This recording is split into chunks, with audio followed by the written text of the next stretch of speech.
Ассалому алейкум дӯстон, хуш омадем ба шабакаи мо. Аллакай имшаб турнири UFC 278 баргузор мегардад, ки дар он мо шуморо беҳтарин муҳорибаҳо интизор аст. Ва дар ин навор мо ба шумо маълумоти пурратар оиди ин турнир медиҳем, ки дар куҷо ва соати чанд шумо пахши мустақими ин турнирро тамоман бепул тамошо карда метонед. Барои пешравии канали мо лайкро зер карда 3-4 калима комментария нависен. Мо боша наворро оғоз мекунем.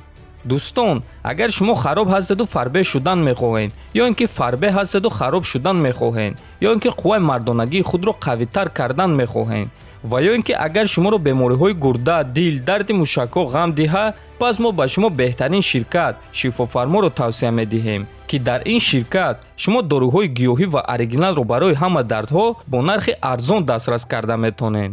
худи ҳозир ба номерҳои дар экран буда занг занед ва ҳатман аз номи канали паҳлавон гап занед. ҳамин гуна шумо доруҳои даркории худро дастрас мекунед ва ҳам канали моро дастгирӣ мекунед.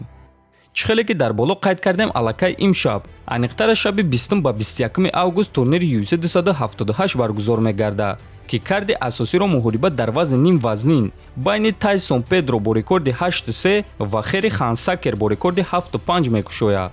баъд аз онҳо муҳорибаи рейтингӣ дар вазни вазнин байни 11-ум рақами рейтинг Марчин Тибура бо рекорди 22-7 ва 13-ум рақами рейтинг Александр Романов бо рекорди 16-0 хоҳад шуд.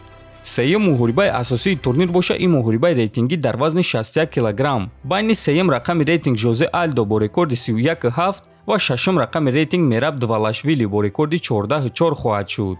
дуюм муҳорибаи асосии турнири UFC 278 боша муҳорибаи рейтингӣ дар вазни миёна байни шашум рақами рейтинг Пауло Коста бо рекорди 13-2 ва чемпиони пешинаи UFC Люк Рокхол бо рекорди 16-5 хоҳад шуд. муҳорибаи асосии турнир боша муҳорибаи унвонӣ дар вазни ним миёна реванш байни чемпиони вазни ним миёнаи UFC Камаруддин Усман бо рекорди 21 ва довталаб барои камарбанд Леон Эдвардс бо рекорди 19-3. турнир шаби 20 ба 21 август аз соати 1:00 ба вақти Москва ва 3:00 ба вақти Душанбе оғоз мегардад. муҳорибаҳои асосии турнир боша аз соати 5:00 ба вақти Москва ва 7:00 ба вақти Душанбе оғоз мегардад. пахши мустақими бепули ин турнирро дар ду ҷо тамошо карда метонед. якум ин телеканали Матч ТВ.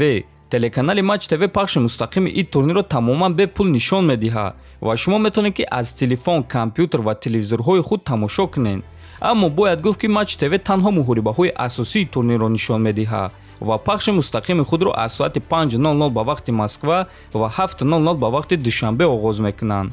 дуюм вариант боша ин телеграм канали мо Паҳлавон TJ, ки қариб 19 000 обуначӣ дорад. дар телеграм канали худ мо ссилкаҳои даркориро мегузорем ва шумо метавонед ки бепул пахши мустақими турнири UFC 278-ро тамошо кунед. ҳамчунин ссилкаи Матч ТВ-ро низ дар телеграм канали мо пайдо карда метавонед.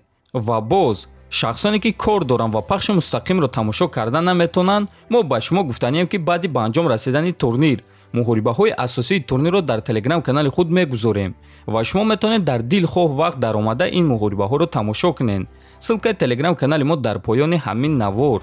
дӯстон, ба фикри шумо Камаруддин Усман камарбанди худро ҳимоя карда мероси худро боз ҳам бақувваттар карда метавонад, ё ин ки Леон Эдвардс ҳамаро ҳайрон карда чемпиони нави UFC мешавад? ҳатман фикр ақидоатонро нависен, дар канали мо обуна шавен. то боздид хонободу сарбаланд бошен.